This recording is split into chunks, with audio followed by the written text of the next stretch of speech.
నువ్వేం బాధపడకు, next time చేసుకుందాం. లేదు బావా, ఖచ్చితంగా పూజ ఇప్పుడు చేయాల్సిందే. ఏం చేస్తావు ఇందు? బట్టలు లేవు కదా.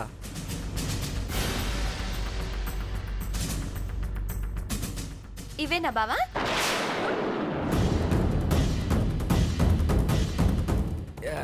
ఈ బట్టలు ఎలా?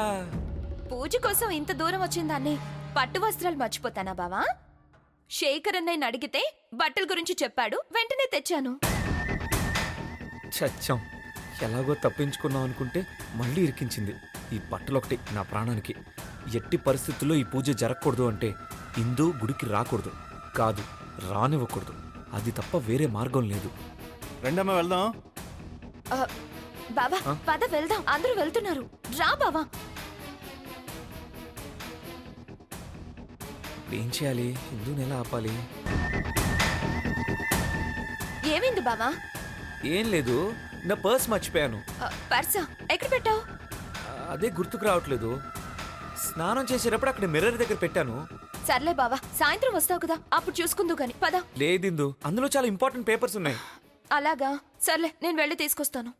నేను వెళ్తానులే. పర్లేదు బావా, ఇది పట్టుకో, నేను వెళ్ళి తీసుకొస్తాను.